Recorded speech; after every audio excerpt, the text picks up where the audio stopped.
আমন্ত্রণ জানাই এটি নিউজের রোজ রাতে নিয়মিত আয়োজন ইস্পাহানি নিউজ আওয়ার এক্সট্রায়। আমরা সাম্প্রতিক এবং জনগুরুত্বপূর্ণ নানা বিষয় নিয়ে রোজ রাতে আপনাদের সামনে হাজির হয়ে আলোচনা করতে নানা দৃষ্টিকোণ থেকে বিশ্লেষণ করবার চেষ্টা করি সংশ্লিষ্ট ইস্যুগুলোকে। আমরা গত 4-5 বছর ধরে সবচেয়ে যে বিষয়টি নিয়ে বেশি কথা বলেছি সেটি হলো রোহিঙ্গা সংকট। আমরা নানাভাবে এই বিষয়টিকে বিশ্লেষণ করবার চেষ্টা করছি, সমাধানের পথ খুঁজবার চেষ্টা করছি, কিন্তু এর মধ্যেও নানা ঘটনা আমাদেরকে আবারও এই পুরো বিষয়টিকে আলোচনায় ফিরিয়ে আনছে। আমরা জানি যে রোহিঙ্গাদের একজন আলোচিত নেতা মহিবুল্লাহ, তাকে হত্যা করা হয়েছে গতকাল রাতে। আমরা এই প্রসঙ্গটি ধরে আজকে আলোচনাটি করতে চাই যে আমাদের একটি শঙ্কার জায়গা ছিল নিরাপত্তাহীনতা বা সন্ত্রাসবাদের উত্থান এই রোহিঙ্গাদের এই আশ্রয়কে কেন্দ্র করে, এবং সেই বিষয়টি কি আবারও আমাদের দুর্ভাবনার কারণ হয়ে উঠতে যাচ্ছে কিনা, এই বিষয়টি আজকে আমাদের আলোচনার মূল ফোকাস। আমাদের সঙ্গে আলোচক যারা আছেন আমরা শুরুতে একটু আলাপ করিয়ে নিতে চাই। আমাদের সঙ্গে আছেন সাবেক পররাষ্ট্র সচিব তৌহিদ হোসেন, রয়েছেন নিরাপত্তা বিশ্লেষক অবসরপ্রাপ্ত মেজর জেনারেল একে মোহাম্মদ আলী শিকদার, রয়েছেন চট্টগ্রাম বিশ্ববিদ্যালয়ের নৃবিজ্ঞান বিভাগের শিক্ষক অধ্যাপক ডক্টর রহমান নাসিরউদ্দিন, এবং আমাদের স্টুডিওতে রয়েছেন জাহাঙ্গীরনগর বিশ্ববিদ্যালয়ের আন্তর্জাতিক সম্পর্ক বিভাগের শিক্ষক অধ্যাপক শাহাব এনাম খান। আমরা চারজনকে ধন্যবাদ জানাই আজকের এই আলোচনায় যুক্ত হবার জন্য। আমাদের মাঝে সাবেক পররাষ্ট্র সচিব তৌহিদ হোসেন আছেন, আপনাকে দিয়ে আজকে আলোচনাটি শুরু করতে চাই। আমরা গত কয়েক বছরে রোহিঙ্গা ইস্যুটিকে নানাভাবে ভেঙে চুরে বিশ্লেষণ করবার চেষ্টা করেছি। বহুবার আপনি আমাদের সঙ্গে আলোচনায় যুক্ত হয়েছেন, আপনার বিভিন্ন বিশ্লেষণ অভিমত আমরা শুনেছি। কিন্তু আজকের যে প্রসঙ্গটি আমরা রাখছি, যে আমাদের গত কয়েক বছরে অনেকগুলো ইস্যু ছিল আমাদের ভাবনার আলোচনায় এসেছে, তার মধ্যে একটি ছিল কিন্তু নিরাপত্তার সংকট, বা যদি আমরা সন্ত্রাসবাদের ঝুঁকিগুলোকে যদি একটু সামনে আনতে চাই। এখন আমরা দেখলাম যে সেখানকার একজন শীর্ষ নেতা মহিবুল্লাহকে হত্যা করা হয়েছে, এবং এই ঘটনা তো শুধু একটি হত্যাকাণ্ড নয়, এর আসলে নানামুখী তাৎপর্য রয়েছে, এবং অনেকগুলো বিষয় আবার হয়তো আমাদেরকে ভাবতে হতে পারে কিনা নতুন করে, সেই বিষয়গুলোও আমাদের সামনে আসছে। তো আগে আপনার কাছে একটু শুনে নিতে চাই, এই ঘটনার পরিপ্রেক্ষিতে আপনার কাছে এক্ষুনি কি কি মনে হচ্ছে, কি কি তাৎপর্য আপনার চোখে ধরা পড়ছে?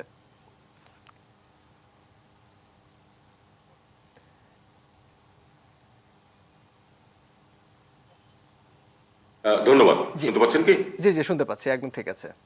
জি আহ, আসলে বিষয়টা হচ্ছে যে মহিবুল্লাহ সাহেবের হত্যাকাণ্ডটা হয়তো ইস্যুটাকে সামনে নিয়ে এসেছে, কিন্তু সমস্যাটা কিন্তু আছে।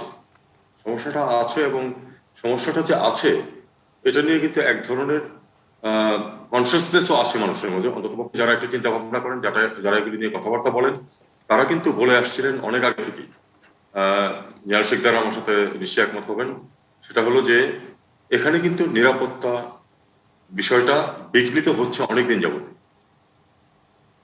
এই যে ক্যাম্পগুলো বাংলাদেশের ভূমিতে, তাইলে বাংলাদেশের নিরাপত্তা বাহিনী, পুলিশ কেন সেখানে অবাধে বিচরণ করতে পারবে না? আমরা জানি যে এই ক্যাম্পগুলিতে এমনও কিছু কর্নার, কিছু জায়গা ছিল খুবই ঘিঞ্জি, রাস্তাগুলি খুবই সরু, যেখানে আমরা এমনও শুনেছি যে আমাদের পুলিশ যেতে ভয় পেত, কারণ একেবারেই সন্ত্রাসীদের হাতে চলে গেছে সেই জায়গা।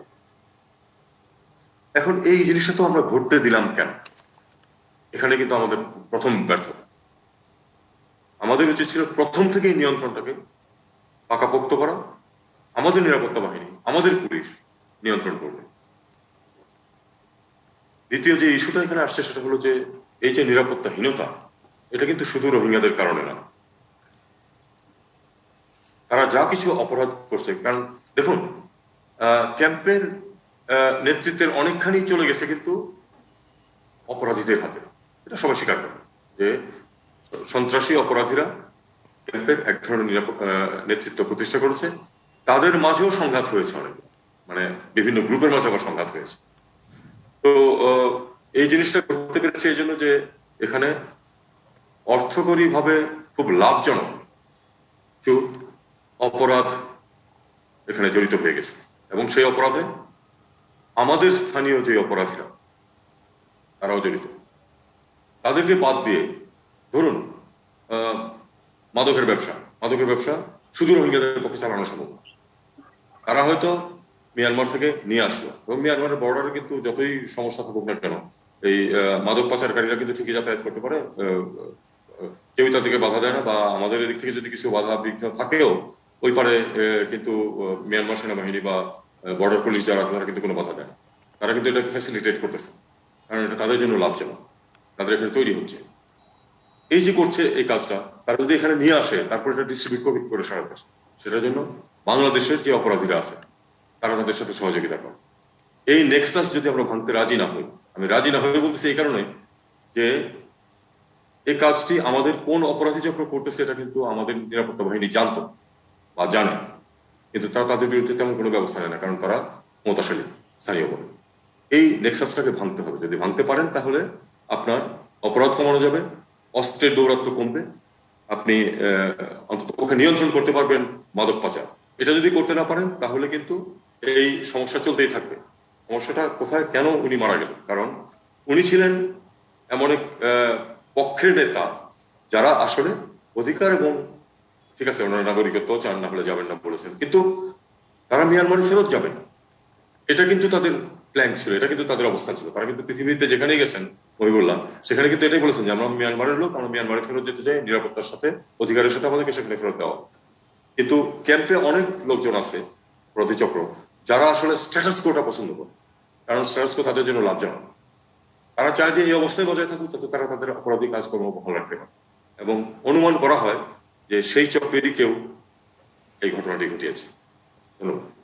জি, অনেকগুলো পয়েন্ট আপনি আমাদেরকে দিলেন। আমরা এই বিষয়গুলো নিয়ে একটু আলোচনা করব বা আবারও আপনার কাছে বারে ফিরে আসব। আমাদের মাঝে আছেন নিরাপত্তা বিশ্লেষক অবসরপ্রাপ্ত major general AK Mohammad Ali Shikdar. একটু আপনার কাছে একটু শুনতে চাই যে বিষয়গুলো আসলে তৌহিদ হোসেন আলোকপাত করছিলেন। আমরা তো এই বিষয়গুলো আসলে জানি যে কক্সবাজারের ওই অঞ্চলটি এমন একটি এলাকা যেখানে অনেক আগে থেকেই মাদক চোরাচালান কিংবা মানব পাচার এরকম বহু অপরাধের একটি ঘাঁটি আমরা জানি। তো এই রোহিঙ্গাদের এই সংকটটি শুরু হওয়ার পরে এটি আসলে একটি ভিন্ন মাত্রা পেয়েছে, এবং আমরা সাম্প্রতিক গত কয়েক বছর যদি দেখি যে এই ধরনের হত্যাকাণ্ড, এই ধরনের সন্ত্রাসবাদের নানা ঘটনা কিন্তু আমাদের গণমাধ্যমে শিরোনাম হয়েছে। কিন্তু মহিবুল্লাহর মতো একজন শীর্ষ নেতা, যিনি আসলে শুধু বাংলাদেশ বা মিয়ানমারের নন, তিনি আসলে বিশ্বের আরও অনেক দেশে তিনি নানাভাবে পরিচিত এবং আলোচিত, এবং আন্তর্জাতিক বিভিন্ন সংস্থা কাছে তিনি বেশ সুপরিচিত এবং একটা গ্রহণযোগ্য একটা পর্যায়ে তিনি আসলে ছিলেন। তাকে হত্যা করার মধ্য দিয়ে আসলে নিশ্চয়ই কোনো একটি বার্তা দেবার একটা চেষ্টা নিশ্চয়ই কোনো না কোনো পক্ষের আসলে থাকবে। আমরা অনেক আগে থেকেই জানি, এবং তৌহিদ হোসেনও বলছিলেন যে নিরাপত্তার যে একটি ঝুঁকি বা একটি সংকটের বিষয়টি, এটা তো আমরা অনেক বছর ধরেই আলোচনা করছি। তো এই সাম্প্রতিক এই ঘটনাগুলোকে আমাদেরকে অন্য কোনো দিকে ঘটনাগুলো যাচ্ছে এরকম কোনো বার্তা দিচ্ছে কিনা, আপনার পর্যবেক্ষণে কি বলে? আপনাকে ধন্যবাদ। এই যে বিষয়টি, এই বিষয়টি নিয়ে কিন্তু এই তহিদ ভাই আছেন এখানে, আমরা অন্য একটি চ্যানেলে ছিলাম। তো আমি যে কথাগুলো বলবো সেটা তহিদ ভাইয়ের কাছে কিছু আমার পক্ষ থেকে রিপিটেশন মনে হতে পারে, তবে বিষয়টি কিন্তু আমাদেরকে উপস্থাপন এবং উত্থাপন করতে হবে জনস্বার্থে, দেশের স্বার্থে। এটা আমাদেরকে জোর করেই বলতে হবে। সেটি হলো এই যে এটি কোনো বিচ্ছিন্ন ঘটনা ঘটেছে, হঠাৎ করে ঘটে গেছে, এটাকে আমি কিছুতেই সেইটা মনে করছি না। আপনারা নিশ্চয়ই জানেন যে এই রোহিঙ্গা ক্যাম্পে মানে বহু ধরনের বিভিন্ন পার্টি সন্ত্রাসী গোষ্ঠীর উত্থান ঘটেছে, এবং তারা কি করছেন সেটা তহিদ ভাই কিছুটা বলেছে, আমরাও সেটা জানি। তো এইখানে এই যে সেই সেই সেই সন্ত্রাসী গোষ্ঠীর উত্থানের মধ্য দিয়ে এই রোহিঙ্গা ক্যাম্পে এই নিজেরা গুলাগুলি করেই কিন্তু 50-এর অধিক এই রোহিঙ্গাই ক্যাম্পের ভিতরে তারা নিহত হয়েছে, এবং তাদের কাছে আধুনিক অস্ত্রশস্ত্র রয়েছে, এটাও কিন্তু এই হত্যাকাণ্ডের ঘটনার মধ্য দিয়ে আমরা দেখেছি। তো সেই জায়গা থেকে এই যে মহিবুল্লাহর হত্যাকাণ্ডটা, যেমন এই যে তাদের যে পারস্পরিক স্বার্থের যে অর্থনৈতিক জায়গাগুলো আছে, আমি বিস্তারিত যাচ্ছি না, সেটা আছে। ইন এডিশন টু দ্যাট, আমার কাছে মনে হচ্ছে, যেটি আপনি জিজ্ঞাসা করছেন আমাকে যে এখানে কি অন্য কোনো ইঙ্গিত দিল কেন, আমার কাছে সেটাই বেশি করে মনে হচ্ছে যে অন্য কোনো ইঙ্গিত এই হত্যাকাণ্ডের মধ্য দিয়ে যারা ঘটিয়েছে তারা দেওয়ার চেষ্টা করছেন। এখন যে ঘটনাটি ঘটেছে আমি একটু বলি, সেটি হলো এই যে এই ঘটনাটি গতকাল রাত্রে 8:30টায় ঘটেছে। 5টা গুলি করা হয়েছে, 3টা গুলি তার বুকে লেগেছে এবং তিনি নিহত হয়েছে। আমি ওখানে স্থানীয় সাংবাদিক যারা আছে তাদের সাথে কথা বলেছি। এখনো আনুষ্ঠানিকভাবে আমাদের আইন শৃঙ্খলা রক্ষাকারী বাহিনীর পক্ষ থেকে বলা হয়নি যে কারা এই ঘটনা ঘটিয়ে থাকতে পারে। তবে আমি আমার সাংবাদিক ভাইদের সাথে যে কথাবার্তা বলেছি, তারা যেটা শুনেছেন তারাও শুনেছেন, এবং রোহিঙ্গা ক্যাম্পে এটা ব্যাপকভাবে আলোচনা হচ্ছে যে কারা এটা ঘটনা ঘটাতে পারে। তার মূল কথাটা হলো যারা রোহিঙ্গাদের শান্তিপূর্ণ প্রত্যাবর্ষণ চায় না, এই গোষ্ঠী, এই ক্যাম্পের ভিতরে অস্ত্রধারী গোষ্ঠীর জন্ম হয়েছে, তাদের কাছ দিকেই আঙ্গুলটা যাচ্ছে এবং তারাই এই ঘটনা ঘটেছে বলিয়া সেখানকার লোকজন এবং রোহিঙ্গার ভিতরে আলোচনা হচ্ছে। কারণ মহিবুল্লাহ প্রত্যাবর্ষণের পক্ষে জোরালো বক্তব্য সব জায়গায় দিয়েছেন। সেই জায়গা থেকে এখন তারা আরো কিছু কথা বলছেন স্থানীয় রোহিঙ্গারা, যেটা সাংবাদিকদের মাধ্যমে আমি জেনেছি। 3 জন লোকের নাম আসছে যে কারা এই হত্যাকাণ্ড ঘটিয়ে থাকতে পারে। তার মধ্যে 1 নম্বরে নাম আসছে আতাউল্লাহ জুনানি, যিনি আরসার যে সন্ত্রাসী সংগঠন আছে তার প্রধান। তিনি পাকিস্তানি নাগরিক, পাকিস্তানে তার জন্ম, তার পিতা রোহিঙ্গা, মা পাকিস্তানি। ইনি আস্থা গঠন করেছেন 2012 সালে সৌদি আরবে বসে। এবং আরেকজনের নাম আসছে হাশেম, আরেকজনের নাম আসছে খালিদ। এই 3জনই কিন্তু পাকিস্তানের নাগরিক। এবং এখানে লোকজন বলা বলি করছেন যে আরসা এবং আল একিন নামে তারা ওই স্থানীয়ভাবে পরিচিত এই বাহিনী, তারাই এটা ঘটেছে। এখন কেউ কেউ বলছেন আমাদের বাংলাদেশ থেকে কিছু কিছু লোক বলেন যে আরসা বলে কিছু নাই, আল একিন বলে কিছু নাই। তো আমি আপনাদেরকে কতগুলো মানে অথেন্টিকেটেড সোর্সের গবেষণামূলক তথ্য কথা তুলে ধরি। 1 নম্বর, 1917 সালে 27 আগস্ট অন্যতম যে ক্রাইসিস গ্রুপ বলে, ইন্টারন্যাশনাল ক্রাইসিস গ্রুপ, ব্রাজিল ভিত্তিক, যেটা সারা বিশ্বে তাদের গবেষণার এবং সন্ত্রাসবাদ নিয়ে তাদের গবেষণার যথেষ্ট মূল্য রয়েছে, তারা 2017 সালের 27 আগস্ট যে প্রতিবেদন দিয়েছেন তাতে সেখানে বিস্তারিত হয়ে উল্লেখ করেছেন এই আরসা কিভাবে গঠিত হয়েছে, পাকিস্তানের গোয়েন্দা সংস্থা আইএসআই কিভাবে এটা জড়িত, সেটি তারা সেখানে বলেছেন। তারপরে দেখেন, এই যে আরসার সাথে যে পাকিস্তানি গোয়েন্দা সংস্থা আইএসআই জড়িত, তার আরেকটি প্রমাণ আমি দেই একেবারে তথ্য, ডেট, তারিখ উল্লেখ করে। সেটি হলো 2016 সালে, 2016 সালের 12ই মে আমাদের রোহিঙ্গা ক্যাম্পে, ওখানে আনসার ক্যাম্প ছিল, সেই আনসার ক্যাম্পে সন্ত্রাসীদের আক্রমণ হয়। সেখানে 11টি রাইফেল এবং 590টি রাউন্ড লুট হয়ে যায় এবং আনসার কমান্ডার ছিলেন আমাদের আলী হোসেন, তিনি নিহত হন। পরবর্তীতে আমাদের পুলিশি অভিযানে ওই অস্ত্রপাতি কিছুই উদ্ধার হয় না, কিন্তু ওই আক্রমণকারী দলের যে নেতা তিনি গ্রেপ্তার হন, তিনি আমাদের জেলে আছেন, তার নাম ওমর ফারুক, তিনি পাকিস্তানের নাগরিক। তারপরে আরেকটি উদাহরণ দিই, ঢাকা ট্রিবিউন 2017 সালের 3 জুলাই একটি খবর প্রকাশ করেছেন। সেখানে বলেছেন যে পাকিস্তান ভিত্তিক যে লস্করে তৈয়বার যে জঙ্গি সংগঠন রয়েছে তাদের সাথে লিঙ্ক রয়েছে আরসার, এবং এই লস্করে তৈয়বা বাংলাদেশের অভ্যন্তরীণ যে জঙ্গি সংগঠন আনসার আল ইসলাম, তার সাথে যোগ সাজস করে বাংলাদেশের যুবকদেরকে এই জঙ্গি সন্ত্রাসী সংগঠনে যোগ দেওয়ার জন্য জানাচ্ছে। এই যে আরসার আরেকটি যে তথ্য আছে, সঠিক আন্তর্জাতিক খ্যাতি সম্পন্ন যে সমস্ত রিপোর্ট আছে, অ্যামনেস্টি ইন্টারন্যাশনাল রিপোর্ট করেছে 2018 সালের 27 জুন।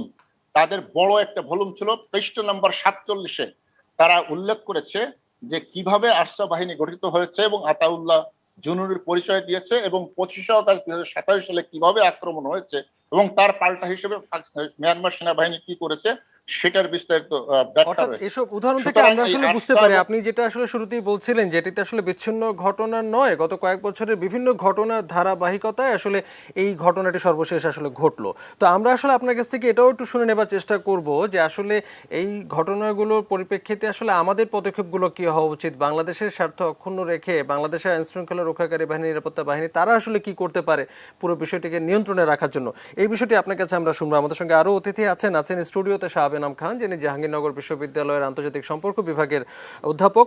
শাহবেনাম খান, আমরা আসলে যে আলোচনাটি এতক্ষণ আসলে টেনে নিয়ে যাচ্ছি, সেখানে আমরা দেখলাম যে জাস্ট 1 সপ্তাহ আগেই প্রধানমন্ত্রী শেখ হাসিনা তিনি জাতিসংঘে ভাষণ দিলেন এবং সেখানে রোহিঙ্গাদের প্রত্যাবাসন বিষয়ে তিনি বিশ্ববাসীর নিষ্ক্রিয়তার এক ধরনের উদ্বেগ প্রকাশ করে তিনি কিন্তু একটি চাপ দিলেন, বিশ্ববাসীর এক ধরনের সহযোগিতা, সক্রিয় সহযোগিতা তিনি প্রত্যাশা করলেন। আমরা এরই 1 সপ্তাহ পরে দেখলাম যে সেখানে রোহিঙ্গাদের সর্বোচ্চ শীর্ষ নেতা, আমাদের বাংলাদেশের ভূখণ্ডে যারা অবস্থান করছেন তাদের শীর্ষ একজন নেতাকে হত্যা করা হলো। তো এখন এই বিষয়টি তো আসলে কেবলমাত্র একটি হত্যাকাণ্ড নয়, এর সঙ্গে আসলে আরো নানামুখী নিশ্চয়ই সম্পৃক্ততা রয়েছে, আরো অনেকগুলো বিষয়ের। আপনি আসলে কি কি দেখতে পান? আসলে ধন্যবাদ নরোজ। বিষয়টাকে আসলে সিম্পলিফাইড ভাবে দেখার কোনো উপায় নেই। আজকে সকালবেলা যদি আপনি নিউজ পেপারটা দেখেন, গুগল দেখেন, Time, Bloomberg, Al Jazeera, Live Mint থেকে শুরু করে বিশ্বের প্রত্যেকটা নিউজ পেপারেই আজকে এই বিষয়টা এসছে, তাই না? নিশ্চয়ই। ইউএনএইচসিআর থেকে শুরু করে ইউনাইটেড নেশনস, ইভেন আজকে যদি ডেইলি স্টারের নিউজটা পড়েন, এই 6:45 সময় যেটা বেরিয়েছে, সেইখানে কিন্তু এপিবিএনের পুলিশ ব্যাটালিয়ন, এপিবিএনের 14 কমান্ডিং অফিসারও কিন্তু বলছেন যে এই এই এই মহিবুল্লাহর ব্যাপারে কিন্তু তিনি বলেছেন যে একটা খুব ইম্পর্ট্যান্ট স্টেটমেন্ট কিন্তু দিয়েছেন। স্টেটমেন্টটা হলো যে তাকে সরানোর ব্যাপারে এইখানে বলেছে যে Rohingya leadership community Mohibullah had global acceptance. The alternative Rohingya force, which had an ideological rift with him, may have plotted the assassination for এই supremacy. পুলিশ কর্মকর্তা কিছুক্ষণের মধ্যে আমাদের সঙ্গেও যুক্ত হবেন Correct. টেলিফোনে, আমরা তো তার তার কথা মানে শুনবো। বোঝা জি। যাচ্ছে যে এটা মানে অত্যন্ত গুরুত্বপূর্ণ একটা বিষয়। 1 নাম্বার। 2 নাম্বার, মহিবুল্লাহর ইম্পর্টেন্সটা কোথায়? নাম্বার 1 ইম্পর্টেন্সটা হলো যে কিলিংসগুলি, রেপ, আর্সন যেগুলি ঘটেছে প্রত্যেকটার ডকুমেন্টেশন সে করেছে। অর্থাৎ ইন্টারন্যাশনাল কমিউনিটির কাছে যত ডেটা আছে তার একটা বড় ডেটা কিন্তু তার কাছে গেছে, অর্থাৎ সে কিন্তু একটা রিপোজিটরি অফ ইনফরমেশন, ভুলে গেলে হবে না। সেকেন্ড যে জিনিসটা আছে যে ইন্টারন্যাশনাল ইনভেস্টিগেশনের জন্য সে কিন্তু একটা ইম্পর্টেন্ট পার্ট। থার্ড ইম্পর্টেন্ট ব্যাপারটা আছে যে সে কিন্তু লেটেস্ট একটা ডেটা করছিল, সেটা হলো লিস্ট অফ অরফান্স, যত অরফান্সগুলি তৈরি হচ্ছে যারা আছে সেটার একটা লিস্টিং তৈরি হচ্ছিল। রিপ্যাট্রিয়েশনের ব্যাপারে তার একটা ক্লিয়ার ভূমিকা ছিল। ক্লিয়ার ব্যাপারটা হলো যে ইউনিফিকেশন, যারা রিপ্যাট্রিয়েশনের পক্ষে, রোহিঙ্গারা যারা ভাষান্তরে গেছে তাদেরকে যাওয়ার ব্যাপারেও কিন্তু তার একটা বড় ভূমিকা ছিল, তাই না? সুতরাং এই ক্ষেত্রে যে আপনার যারা রোহিঙ্গা হিসেবে কোন জায়গায় যাবে কি যাবে না, ইউনিফিকেশন, তাদেরকে একটা ইনফ্লুয়েন্স করা, একটা পজিটিভ ইনফ্লুয়েন্স করা, সেই জায়গাতে ছিল। লিবারেল ভয়েস, একটা বড় রকমের লিবারেল ভয়েসের ক্ষেত্রেও তার একটা বড় ভূমিকা ছিল। নন ভায়োলেন্স, সেই জায়গাতেও তার একটা ভূমিকা ছিল। তার মানে যারা আজকে এই হত্যাকাণ্ডটা ঘটিয়েছে আজকে থেকে প্ল্যান করেনি, অনেক দিন ধরেই প্ল্যান করেছে, যেটাও কিন্তু এপিবিএন এর স্টেটমেন্টে এসছে। সুতরাং তার মানে দেখা যাচ্ছে যে এটা একটা clear message, not only to the Rohingyas but also to other stake holders. Other stake হোল্ডার্সের মধ্যে সবচেয়ে বড় কি স্টেক হোল্ডার? বাংলাদেশ। তার মানে ইন্টারন্যাশনাল কমিউনিটি প্রত্যেককে কি মেসেজটা দেওয়া হচ্ছে? ভায়োলেন্সের বিরুদ্ধে মানে যারা দাঁড়াচ্ছে তাদেরকে মেসেজটা দেওয়া হচ্ছে, ইউনিফিকেশনের বিরুদ্ধে যারা দাঁড়াচ্ছে তাদেরকে মেসেজটা দেওয়া হচ্ছে, রিপ্যাট্রিয়েশনের বিরুদ্ধে যারা দাঁড়াচ্ছে তাদেরকে মেসেজটা দেওয়া হচ্ছে। তার মানে বাংলাদেশকে এখানে একটা স্ট্রংগেস্ট পসিবল ভূমিকা নিতে হবে, যে কার্টে মানে যেভাবেই হোক এই সিকিউরিটিটা এনশিওর করা। মায়ানমার কিন্তু বারবার ক্লেম করে আসছে যে আরসাই হলো তাদেরকে, এই লেটেস্ট তারা বিভিন্নভাবে বলার চেষ্টা করছে যে আরসার কারণে রিপ্যাট্রিয়েশন হচ্ছে না। তার মানে এই যে আরসা যে জুজুটা আমরা বারবার শুনি, তার মানে এই যে মায়ানমার কেন্দ্রিক যে আরেকটা, তার মানে এইখানে আমাদেরকে দেখতে হবে যে এক্সটার্নাল ফোর্সেস কারা কারা এইখানে ইনভলভ আছে। তার মানে আমাদের জন্য এই বিষয়টা যে শুধুমাত্র যে এই ক্যাম্প কেন্দ্রিক না, তার মানে এইখানে এক্সটার্নাল কারা কারা আছে এটাও এখন খুঁজে বের করাটা খুব জরুরি হয়ে গেছে। একটা জিনিস আমাদেরকে খেয়াল করতে হবে যে এই যে ঘটনাটা ঘটলো এটার প্রাইম বেনিফিশিয়ারি কারা। অর্থাৎ এই আজকের আলোচনায় যে আমাদের আগের বক্তারা বলে গেলেন, এখানে খেয়াল করেন নার্কোটিক্সের বিজনেস আছে, অর্থাৎ এখানে ইডিওলজির কিন্তু কোনো নামগন্ধই নাই। অর্থাৎ এটা পিওর ক্রিমিনাল নেক্সাস ছাড়া আর কিছু না। অর্থাৎ এখানে ক্রিমিনাল নেক্সাসগুলি কি আছে? নার্কোটিক্স নেক্সাস আছে, হিউম্যান ট্রাফিকিং নেক্সাস আছে। তো এইগুলির সাথে কি জেনারেল রোহিঙ্গারা রিলেটেড কিনা, অর্থাৎ বা সিগনিফিক্যান্ট কারা রিলেটেড আছে, এবং এই নেক্সাসগুলি কি শুধুমাত্র রোহিঙ্গাদের কেন্দ্র করে হচ্ছে না আর কারা জড়িত আছে? সুতরাং সেইগুলিকে ক্র্যাক করতে হবে। আপনি যে প্রশ্নটা দিয়ে শুরু করলেন যে আমাদের মাননীয় প্রধানমন্ত্রী বলেছেন, আরেকটা ইম্পর্টেন্ট জিনিস ভুলে গেলে হবে না, বাংলাদেশের একটা বড় কমিটমেন্ট আছে। সেই কমিটমেন্টটা হলো যে বাংলাদেশের ভূখণ্ড কখনোই এক্সটার্নাল বা সন্ত্রাসী কাজের জন্য কখনো ব্যবহৃত হবে না। This is a significant statement goes from Bangladesh to the global community. বারবার চেষ্টা করা হয় বাংলাদেশকে কোনো রকমের ব্র্যান্ডিং করার জন্য, তাই না? আমরা বারবার দেখি না বিভিন্ন রকমের ইন্ডিকেশন। সুতরাং এইখানেও একটা মেসেজিং দেওয়ার চেষ্টা করা হতে পারে ভবিষ্যতে। সুতরাং আমাদেরকে স্ট্রংগেস্ট পসিবলভাবে এই জায়গাগুলিকে অ্যাড্রেস করার টাইম এখন চলে আসছে। লাস্ট যে ইম্পর্টেন্ট পয়েন্টটা আমাদের জন্য এইখানে খুব ইম্পর্টেন্ট, মহিবুল্লাহর এই মৃত্যুর মধ্যে দিয়ে যে জিনিসটা বারবার আমাদেরকে জানান দেওয়া হচ্ছে যে ক্যাম্পের ইন্টারনাল সিকিউরিটি, যেটা তৌহিদ স্যার প্রথমেই যে জিনিসটা বললেন, যে এখন আমাদের মনে হয় যে স্ট্রিক্টেস্ট পসিবল, সেখানে অনেক সময় কোয়েশ্চেন আসে।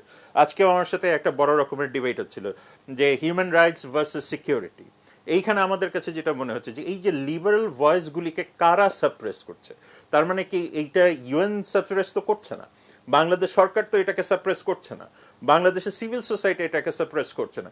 সাপ্রেসতে তার মানে কি হচ্ছে, সিকিউরিটি সিচুয়েশন ডিক্লাইন করছে, ডিক্লাইন করার কারণে আজকে বহিমুল্লার মতো যারা যে ভয়েসগুলি আছে সেইগুলিকে সাপ্রেস হয়ে যাবে। সুতরাং আমার কাছে মনে হয় এখন একটা স্ট্রিক্টেস্ট পসিবল টাইম এসছে যখন আমাদেরকে এই ডিসিশনটা রাষ্ট্রীয়ভাবে নিতে হবে যে আমরা কতটুকু সিকিউরিটি লেভেলে আমরা এখানে যাব এবং কতটুকু সিকিউরিটি প্রোভাইড আমাদেরকে এখন করা প্রয়োজন। কারণ আদারওয়াইজ এইটার যে স্পিল ওভার এফেক্টটা হবে এইটা কিন্তু মোটেও সুখকর হবে না। সুতরাং যে কোয়েশ্চেনটা আজকে এসছে যে এই ইন্টারনাল সিকিউরিটি কতটুকু, কারণ আজকে যদি আপনি দেখেন মহিবুল্লাহকে মানে পয়েন্ট ব্ল্যাঙ্ক যদি গুলি করা হয় এতগুলি মানুষের মাঝে, তার মানে আরও যারা ভয়েস আছে, যারা নন ভায়োলেন্ট ভয়েস আছে, যারা আপনার এই রিপ্যাট্রিয়েশনের পক্ষে আছে, তাদেরকে তো আবার বারবার এই ধরনের অ্যাসল্ট করা পসিবল। সুতরাং আপনি যদি বারবার ভয় দেখাতে থাকেন, কারণ আজকে আমি বলছিলাম ডেইলি স্টারকে যে আপনি যদি সাইকোলজিক্যাল ট্রমা তৈরি করেন তাহলে সাইকোলজিক্যাল ট্রমাতে তো সে ফিরে যাওয়ার জন্য মানে প্রোঅ্যাক্টিভ হবে না। সুতরাং সেই জন্য আমাদেরকে এই মুহূর্তে স্ট্রিক্টেস্ট পসিবল ইনিশিয়েটিভ নিতে হবে ক্যাম্পকে সিকিউর করার জন্য, সেটা যে পন্থাতেই হোক, এবং এই রিপ্যাট্রিয়েশন প্রসেসটাকে যেভাবে হোক মোবিলাইজ করতে হবে ডিপ্লোম্যাটিক্যালি ইন্টারন্যাশনাল কমিউনিটির সাথে। সেই ক্ষেত্রে ইন্টারন্যাশনাল কমিউনিটির দায়িত্ব আরেকটু বাড়াতে হবে এবং তাদেরকেও এখানে ফোর্থকামিং হতে হবে, স্টেটমেন্ট দেওয়ার বাইরেও তাদেরকে এখন আরও অনেক বেশি ফোর্থকামিং হতে হবে মায়ানমারের ব্যাপারে। নিশ্চয়ই অনেকগুলো পয়েন্ট দিলেন। আমরা আসলে আপনি যে বললেন যে আমাদের কি কি করা উচিত, যে বিষয়গুলো, এটা কিছুক্ষণ আগে অন্য আলোচকরাও বলছিলেন, কিভাবে সেই পথে আমরা আসলে হাঁটতে পারি সেই বিষয়গুলো আমাদের একটু আজকে আলোচনার বিষয়। আমাদের সঙ্গে আছেন চট্টগ্রাম বিশ্ববিদ্যালয়ের নৃবিজ্ঞান বিভাগের অধ্যাপক ডক্টর রহমান নাসির উদ্দিন। আমরা তার কাছে যাবার আগে আমাদের সঙ্গে কিছুক্ষণ আগেই তার নাম আসছিল যে কক্সবাজারের 14 এপিবিএনের অধিনায়ক নাইমুল হক, আমরা তাকে একটু যুক্ত করবার চেষ্টা করছিলাম।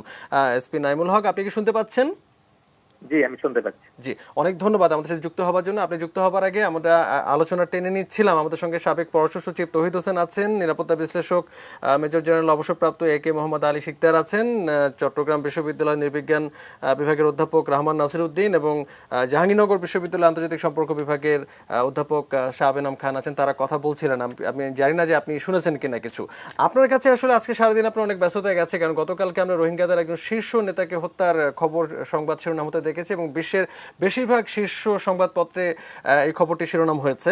তো আমরা আসলে এতক্ষণ যে আলোচনা করছিলাম সেখানে আসলে একটা প্রশ্ন উঠে আসছিল বারে বারে যে কালকের এই ঘটনা তো আসলে বিচ্ছিন্ন কোনো ঘটনা নয়, গত কয়েক বছরে অনেক ঘটনা ঘটেছে এবং অনেক রকম কথা আমরা শুনছিলাম, তারই ধারাবাহিকতায় এটা হলো কিনা এরকম একটা সম্পৃক্ততা অনেকেই খুঁজে পাচ্ছেন।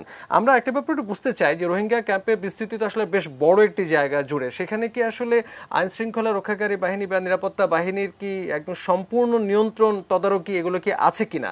কারণ এই প্রশ্নটা এসেই যায় যে নইলে আসলে সন্ত্রাসবাদী অস্ত্রের ঝনঝনানি আসলে কিভাবে সম্ভব হচ্ছে সেখানে, আপনার পর্যবেক্ষণে। জি, আপনাকে ধন্যবাদ জানাচ্ছি আমাকে এই আপনাদের এই অনুষ্ঠানে আমন্ত্রণ জানানোর জন্য, এবং যারা উপস্থিত আছে সবাইকেই আমি আমাদের 14 আর্ম পুলিশ ব্যাটালিয়নের পক্ষ থেকে শুভেচ্ছা জানাচ্ছি। আসলে গতকালকে যেই ঘটনাটি, মহিবুল্লাহ উনি গুলিতে নিহত হয়েছেন, আপনারা সবাই ইতিমধ্যে বিষয়টি জেনেছেন। আসলে আমরা যদি চিন্তা করি যে বিগত কয়েক মাসের ঘটনা যদি আমরা পর্যবেক্ষণ করি তাহলে কিন্তু আপনি দেখতে পাবেন যে রোহিঙ্গা ক্যাম্পের পরিস্থিতি কিন্তু পুরোপুরি ভালো ছিল এবং সম্পূর্ণ আমাদের কন্ট্রোলে ছিল, এবং খুব বেশি যে এখানে জটিলতা তা কিন্তু না। আমরা বিশেষ করে আমরা 3টা আর্ম পুলিশ ব্যাটালিয়ন রোহিঙ্গা ক্যাম্পের দায়িত্ব নেবার পর থেকে কিন্তু রোহিঙ্গা ক্যাম্পের আইন শৃঙ্খলা পরিস্থিতি ভালো। আর গতকালকে যে ঘটনাটা ঘটেছে আমি বলবো যে আসলে এই ধরনের ঘটনা তো আসলে বাংলাদেশের অনেক জায়গাতেই ঘটে যায়, যে কোনো মুহূর্তে ঘটে যেতে পারে, এটাও তারই একটা ঘটনা। বাট তার জন্য যে এখানে আইন শৃঙ্খলা পরিস্থিতি আমাদের কন্ট্রোলে নেই সেটা কিন্তু আমরা মনে করি না। কারণ আমি তো আপনাকে শুরুতেই বললাম যে বিগত কয়েক মাসের পরিসংখ্যান যদি আমরা দেখে থাকি তাহলে কিন্তু এটাই আমাদের হাতে আছে। আচ্ছা, আর আমরা আমাদের যে সমস্ত গণমাধ্যমের খবরে যেটা দেখলাম যে মহিবুল্লাহ সাহেবের পরিবারের পক্ষ থেকে সুনির্দিষ্টভাবে কয়েকটি গোষ্ঠীকে সন্দেহ করা হচ্ছে এবং আমাদের আলোচনাতেও কিন্তু সুনির্দিষ্টভাবে কয়েকটি নাম সন্দেহভাজন হিসেবে উঠে এলো। আপনারা কি পেলেন তদন্তে? আসলে যে বিষয়টি বিভিন্ন গণমাধ্যমে এসেছে আমি দেখেছি। আমি মহিবুল্লাহর ভাই হাবিবুল্লাহর সাথে আমি আজকে লাশ দাফনের পর আমি নিজেই কথা বলেছিলাম। আসলে তিনি বলেছেন যে তিনি আসলে এরকম মনে করছেন, বাট এই ধরনের কোনো বিষয়টি কিন্তু তিনি আমার কাছে স্বীকার করেননি। উনি বলেন যে স্যার তখন যে আমি কি বলেছিলাম আমার তো ঠিক মনে নেই, কিন্তু উনি কিন্তু মামলা রুজু করেছেন ইতিমধ্যে থানায় যে, এবং সেটা কিন্তু অজ্ঞাতনামা, সেখানে কিন্তু উনি কারোর নাম উল্লেখ করে উনি কোনো মামলা করেননি। উনি যেটা আমি জিজ্ঞেস করলাম যে আপনি তো বলেছিলেন যে এখানে এরা জড়িত ওরা জড়িত, বলে যে স্যার আমি এটা মনে করেছি, যেহেতু আমার ভাই একটা সংস্থার প্রধান এবং উনি এটা করে থাকেন, তো হয়তো তার কোনো বিপক্ষ থাকতে পারে যারা এই ঘটনাটা ঘটাতে পারে বলে উনার এটা ধারণা আর কি। বাট উনি এরকম কিছু কিন্তু স্পষ্ট করে বলেননি, এবং মামলাও রুজু করেছেন কিন্তু অজ্ঞাতনামা দিয়েই, কারোর নাম কিন্তু উনি এখানে উল্লেখ করেননি। যেহেতু আসলে সেই অর্থে কোনো মানে প্রত্যক্ষদর্শী বা সাক্ষীর একটা সংকট হয়তো ছিল, কিন্তু আমরা আসলে দেখেছি যে আমরা শুনেছি যে বেশ কয়েকদিন ধরেই তো মহিবুল্লাহ সাহেবকে হুমকি দেওয়া হচ্ছিল, হত্যার হুমকি, এবং ধারণা করা হচ্ছে তার পরিবারের সদস্যরাও বলেছেন যে পরিকল্পিতভাবেই হত্যা করা হয়েছে। এবং আমাদের আলোচনায় যারা আছেন তারাও ঠিক একই কথা বলছেন যে দীর্ঘ পরিকল্পনা করে সুনির্দিষ্ট উদ্দেশ্য সামনে রেখেই আসলে এই ঘটনা ঘটানো হয়েছে। আসলে ওনাকে কেউ হুমকি দিয়েছিল কিনা এই বিষয়টা কিন্তু আমরা জানি না, কারণ উনি আমাদেরকে কখনো, উনি বা ওনার পরিবারের পক্ষ থেকে কেউ কিন্তু বিষয়টি আমাদেরকে কখনো বলেননি। পাশাপাশি থানাতেও এই বিষয়ে কিন্তু কোনো ধরনের তথ্য নেই যে উনি কখনো বলেছিলেন যে আমার জীবনটা হুমকির সম্মুখে আছে। আর পাশাপাশি আমাদের ক্যাম্পের পুলিশ তো সবসময় এখানে থাকে, আর ওনাদের নিরাপত্তা আমরা সবসময় দিয়ে যাচ্ছি, এবং ওনার সাথেও অনেক লোক থাকে সবসময়। গতকালকে ওনার সাথে কিন্তু 7 থেকে 8 জন লোক ছিল। আমরা যেটা শুনেছি যে উনি এশার নামাজ পড়ে ওনার সাথে 7-8 জন লোক ছিল, উনি ওনার অফিস রুমে বসেছিলেন। তো ওই মুহূর্তে তার সাথে নামাজ পড়ে আসছিলেন যারা, তাদের ভিতর থেকে কেউ ঘটনাটা ঘটিয়েছে কিনা এটাও কিন্তু একটা চিন্তার বিষয়। আসলে এই বিষয়টি নিয়ে আমরা কাজ করে যাচ্ছি। আমাদের পুলিশের অনেকগুলো ইউনিটি এখন আছে এখানে, আমাদের পিবিআই, আমাদের সিআইডি, আমাদের জেলা পুলিশ, থানা পুলিশ, আমাদের সবাই কিন্তু বিষয়টা তদন্ত করে দেখছে, এবং আমি আশা করছি খুব শীঘ্রই এটার বিষয়ে আমরা রহস্যটা আমরা সমাধান করে ফেলতে পারবো। আমরা যে বিভিন্ন গোষ্ঠীর কথা শুনছি গণমাধ্যমে বিভিন্নভাবে আসছে, বা আমরা যে আরসার কথা শুনি বা আল ইয়াকিন নামে যে সংগঠন সেগুলোর কথা শুনছি, আপনাদের কি একই সন্দেহ হয় নাকি ভিন্ন কোনো ভাবনা আপনারা ভাবছেন? আসলে আরসা এবং আল ইয়াকিন আপনি যেটাই বলেন না কেন, এটা আমরা জানি যে আল ইয়াকিন হচ্ছে আরবি শব্দ আর আরসা হচ্ছে এটা মায়ানমারের একটা শব্দ। দুইটা কিন্তু একটা দলকেই সবাই মানে নির্দিষ্ট করে থাকে আর কি, আরসা বা আল ইয়াকিন। আসলে আরসাব আলী ইয়াকিনের ওই রকম কোনো অস্তিত্ব কিন্তু আমরা আমাদের ক্যাম্পগুলোতে পাইনি, বাট এখানে কিছু দুষ্কৃতিকারী থাকে, এটা প্রতি জায়গায় থাকে। ওরা কিন্তু নিজেদেরকে ওই আরসা আলী ইয়াকিনের কথা বলে ওটা প্রভাব বিস্তার করার চেষ্টা এখানে করে, এবং ওরা সেই প্রভাব বিস্তার করে এখানে সাধারণ রোহিঙ্গাদেরকে বলে যে হ্যাঁ আমরা কিন্তু আরসার লোক, এই লোক, এই একটা কাজ ওরা করে থাকে। কিন্তু ওই রকম আরসা বা আলী ইয়াকিনের অস্তিত্ব কিন্তু আমরা এখানে পাইনি। আমরা অনেকগুলো অভিযান চালিয়েছি এবং আমরা অনেক, আমাদের ইন্টেলিজেন্সও আছে, ওরাও কিন্তু আমাদেরকে সেরকম করে কোনো তথ্য দিতে পারেনি যে এখানে আরসা আলী ইয়াকিনের বড় কোনো সংগঠন এখানে কাজ করছে বলে। রোহিঙ্গাদের শীর্ষ একজন নেতাকে হত্যা করা হলো, এর প্রভাব তো আসলে নিশ্চয়ই খুব দ্রুত শেষ হয়ে যাবার নয়, হয়তো এর দীর্ঘমেয়াদীও কিছু হতে পারে। এরকম কোনো কিছু কি আপনারা আশঙ্কা করেন? আমরা আসলে সবসময় সবকিছুর জন্য আমরা প্রস্তুত থাকি। যেমন গতকালকে ঘটনার পর থেকে কিন্তু আমরা মোটামুটি আমরা আইন শৃঙ্খলা পরিস্থিতি আমরা নিয়ন্ত্রণে রাখতে পেরেছি। আমরা সাধারণ রোহিঙ্গাদের সাথে আমরা কথা বলেছি, ওনারা বুঝতে পেরেছেন বিষয়টা, এবং আমরা সুন্দরভাবে কিন্তু আজকে তার জানাজা সম্পন্ন করে দিয়েছি। লোকরা কিন্তু তাদের যার যার বাসায় ফিরে গিয়েছে, এবং পরবর্তীতে এটা নিয়ে কোনো ধরনের আশঙ্কা আছে কিনা এটা নিয়ে আমাদের তদন্ত চলছে। আমাদের ইন্টেলিজেন্স টিম আছে, মাঠে কাজ করছে। এই ধরনের কোনো আশঙ্কা আমরা এখন পর্যন্ত মনে করছি না। তবে যেটা নিয়ে আপনারা কথা বলছেন যে আসলে রোহিঙ্গাদেরকে আসলে কতদিন এখানে থাকা উচিত বা ওদের চলে যাওয়া উচিত কিনা, এটা আসলে একটা বড় সিদ্ধান্ত। আমার মনে হয় যত দ্রুত এটা সমাধান হবে ততই আমাদের সবার জন্যই ভালো বিষয়টি নিয়ে আসছে। জি, অনেক ধন্যবাদ। শাহবেনম খান কি কোনো কথা জিজ্ঞেস করতে চাইছিলেন? আমি জিজ্ঞেস করতে চাচ্ছিলাম না, আমি শুধু নাইমুল ইসলামের সাথে আমি দুটো জিনিস এগ্রি করি, যে উনি যে এটা বললেন। আচ্ছা, তাহলে এটা আমরা একটু পরে শুনছি। বিরতির পর ফিরে এসে বাদবাকি আলোচনা নিশ্চয়ই সঙ্গে থাকবেন।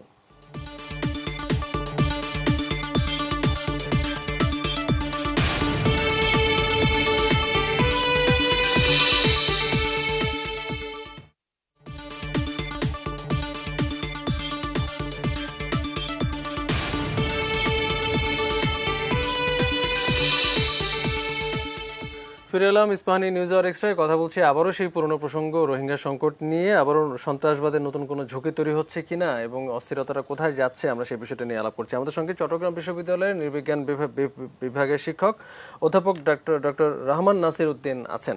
আমরা এতক্ষণ যে আলোচনাটি আসলে টেনে নিচ্ছিলাম, তো সেখানে আসলে অনেকগুলো বিষয় আমাদের এই আলোচনায় আসলে উঠে এলো। আমরা একটু আপনার কাছে যে বিষয়টা শুনবো, যে আমরা অনেক বছর ধরে আসলে যে আলোচনাগুলো করছি রোহিঙ্গাদের নিয়ে, সেখানে আমরা দেখছি যে রোহিঙ্গাদের মধ্যে কিন্তু শুরু থেকে এক ধরনের নেতৃত্বের একটি সংকট বা শূন্যতা যা বলে সেটি রয়ে গেছে। তো সেখানে তাদের একজন নেতৃত্বের একটি ব্যক্তিত্ব, যিনি আসলে বাংলাদেশ বা রোহিঙ্গা জনগোষ্ঠীর কাছে এবং বিশ্বের আন্তর্জাতিক সম্প্রদায়ের কাছে তিনি আসলে একটা গ্রহণযোগ্য একটা পর্যায়ে ছিলেন।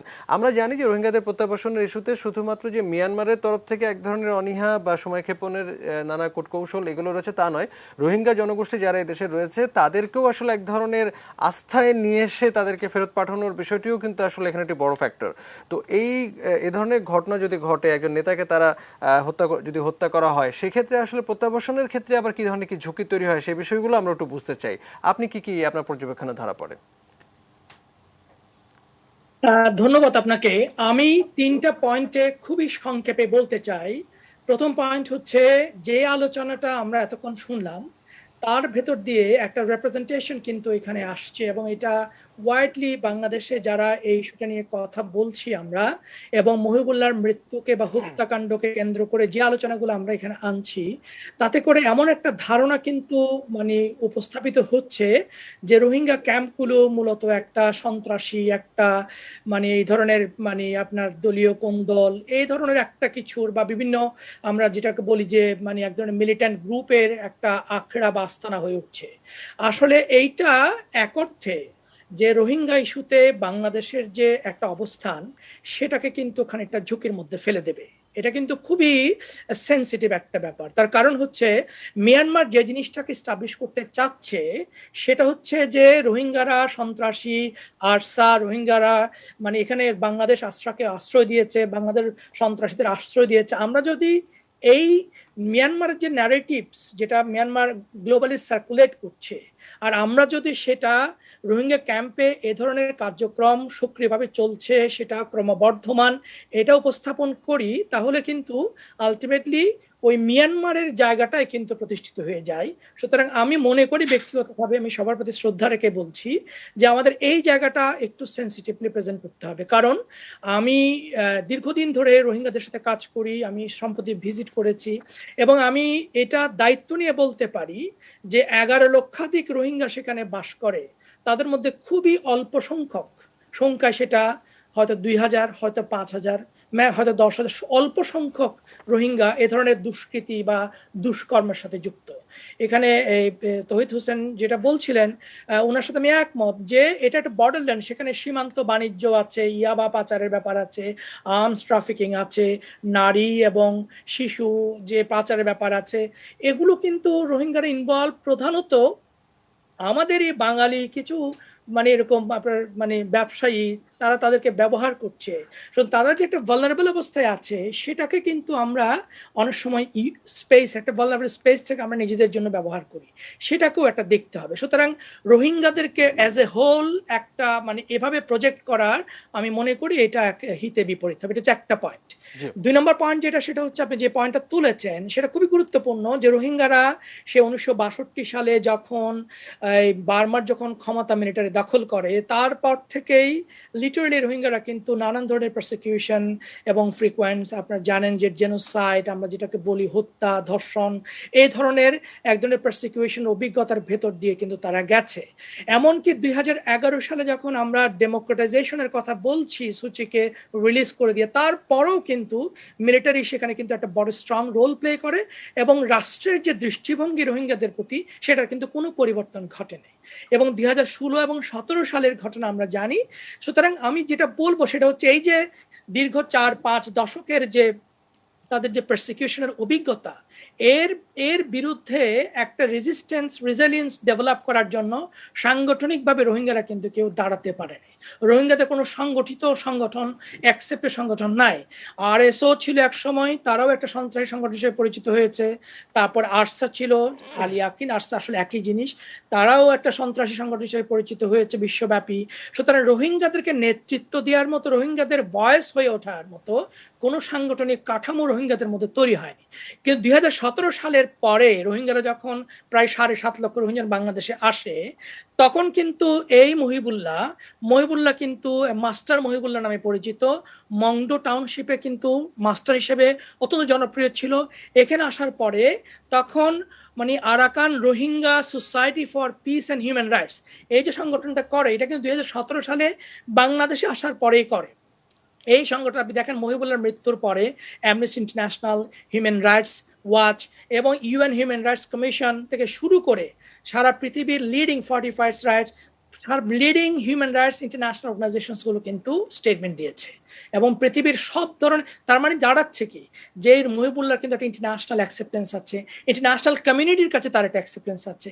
এমনকি যেটা আমার পূর্ববর্তী বক্তারা বলেছেন যে বাংলাদেশ সরকার যখন রোহিঙ্গা ইস্যুতে কোনো পলিসি তৈরি করবে, তা রোহিঙ্গাদের সাথে একটা ডায়ালগ ডেভেলপ করার যে ব্যাপার আছে সেটা কার সাথে করবে, সেরকম একজন কন্ট্যাক্ট পার্সন ছিল মহিবুল্লাহ। সুতরাং এই মহিবুল্লাহকে হত্যা করা হয়েছে, এটাকে শুধুমাত্র একজন নেতাকে হত্যা করা হয়েছে এইভাবে না দেখে পুরো এন্টায়ার বিষয়টাকে একটা লার্জার ফ্রেমওয়ার্কে যদি আমরা দেখি, আপনি দেখবেন যে 2021 সালের ফেব্রুয়ারির 1 তারিখ মিলিটারি কিন্তু ক্ষমতা দখল করেছে মিয়ানমারে, এবং আপনি দেখবেন এর পরে কিন্তু আমাদের কিন্তু প্রত্যাবাসন প্রক্রিয়া বন্ধ হয়ে গেছে।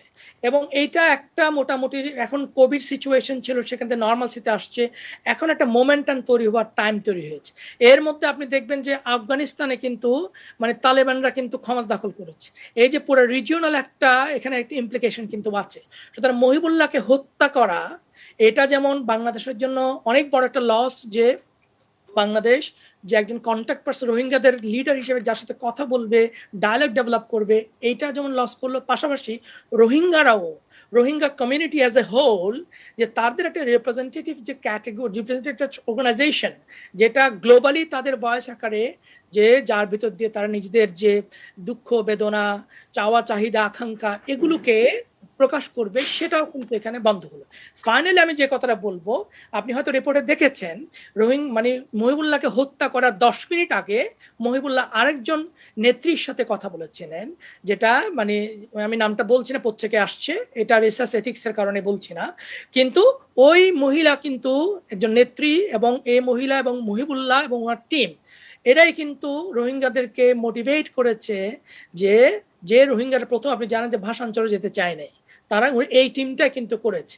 এবং এই টিমটায় যখন আপনি জানেন যে 2018 সালের নভেম্বরের 15 তারিখ, 2019 সালের অগাস্টের 22 তারিখ 2 দফা যে রিপাট্রিয়েশন অ্যাটেম্প নেওয়া হয়েছিল, তখনও কিন্তু এই টিমটাই কিন্তু কোঅর্ডিনেট করার চেষ্টা করেছে। সুতরাং তাহলে আমরা যে প্রফেসর খান যেটা বলেছেন, আমি ওনার সাথে একমত যে মহিবুল্লাহকে হত্যার মধ্য দিয়ে আসলে বেনিফিশিয়ারি কারা হচ্ছে। আমরা যদি এই ফ্রেমওয়ার্কে চিন্তা করে তাহলে দেখব যে প্রত্যাবর্ষণের বাইরে প্রত্যাবর্ষণ বিরোধী যে চক্রটা আছে তারা বেনিফিশিয়ারি হচ্ছে, এবং রোহিঙ্গাদের মধ্যে যে একটা সংগঠিত একটা সাংগঠনিক কাঠামো তৈরি করে রোহিঙ্গাদের একটা ভয়েস হয়ে ওঠা, সেটাই কিন্তু যারা এটাকে চায় না তারা তৈরি করছে। আপনি জানেন 2019 সালে যখন একটা মানে আপনার ক্যাম্প 4 এক্সটেনশনে যখন জমায়েত হয়, প্রায় 2 লক্ষাধিক মানুষের জমায়েতে মহিবুল্লাহ নেতৃত্ব হয়েছিল, যদিও সেটাকে রাষ্ট্রের সিকিউরিটি হিসেবে অনেকভাবে উপস্থাপন করা হয়েছে, কিন্তু মহিবুল্লাহর যে ওয়ার্ডের একটা গ্রহণযোগ্যতা ছিল সেটা কিন্তু এখন রোহিঙ্গারা বরঞ্চ অভিভাবকহীন হয়ে পড়েছে। আর আরেকটা ব্যাপার আমি এখানে বলবো ফাইনালি, সেটা হচ্ছে যে রোহিঙ্গাদের ভেতর থেকে তাদের নিজেদের যে চাওয়া চাহিদা, তাদের যে আবেগ, তাদের দুঃখ দুর্দশা, এগুলোকে আপনার কনসার্ন অথরিটির কাছে উপস্থাপন করার জন্য নতুন কোনো নেতৃত্ব কিন্তু এখনো তৈরি হয়নি, এবং সেটা কিন্তু একটু সময়ের ব্যাপার। ফলে পুরো প্রত্যাবাসন প্রক্রিয়া এবং রোহিঙ্গাদের নিয়ে যে বাংলাদেশের স্টেটের যে পলিসি, এই পুরো ব্যাপারটাই একটা ঝুঁকির মধ্যে আসলে পড়ে গেল। আমরা এই ঝুঁকিটি আসলে একটু শনাক্ত করবার চেষ্টা করছিলাম। আমাদের সঙ্গে সাবেক পররাষ্ট্র সচিব তৌহিদ হোসেন আছেন, আমরা একটু তৌহিদ হোসেনের কাছে এই বিষয়টি নিয়ে একটু শুনতে চাইবো যে আমরা রোহিঙ্গাদের নেতৃত্ব নিয়ে তো আসলে একটা আলোচনা তো আসলে আমরা করছিলাম, কিন্তু এই যে প্রত্যাবাসনের পুরো প্রক্রিয়াটা তো আসলে গত কয়েক বছর ধরে একটা কূটনৈতিক বৃহত্তর এক ধরনের তৎপরতা আমরা আসলে দেখছি, নানামুখী তৎপরতা চলছে এবং বিশ্ব সম্প্রদায়কে নানাভাবে সম্পৃক্ত করে নানামুখী চাপ তৈরি করে মিয়ানমারের উপর আমরা আসলে নানা রকম তৎপরতা দেখছি। কিন্তু আমরা গত যদি সাম্প্রতিক ইতিহাসের দিকে তাকাই তাহলে আমাদের করোনা ভাইরাসের কারণে একটি দীর্ঘ বিরতি আসলে বিশ্বজুড়ে ছিল, আফগানিস্তানের পরিস্থিতি আমরা দেখলাম, ফলে এই রোহিঙ্গা ইস্যুটি কিন্তু বিশ্ববাসীর কাছে একটু কিছুটা ম্রিয়মাণ হয়ে পড়েছিল, যেটি আসলে গত সপ্তাহে আমাদের প্রধানমন্ত্রী জাতিসংঘে ভাষণ দিয়ে পুরো বিষয়টাকে আবার নতুন করে একটু হয়তো পুনর্জীবিত করলেন। তো এই ধারাবাহিকতা আমরা আবার একটা ঘটনা দেখলাম যে আমাদের এখানে, তো ফলে এই প্রত্যাবাসনের যেটি ধারাবাহিক যে কূটনৈতিক তৎপরতা, এর মাঝখানে আবার এরকম একটি ঘটনা, এর ফলে কি আপনি কোনো মানে দেখতে পান যে কোনো দিকে কি কোনো সমস্যা তৈরি হয়ে যাচ্ছে কিনা বা কোনো জটিলতা নতুন করে আবার মাথাচাড়া দিচ্ছে কিনা? ধন্যবাদ। আসলে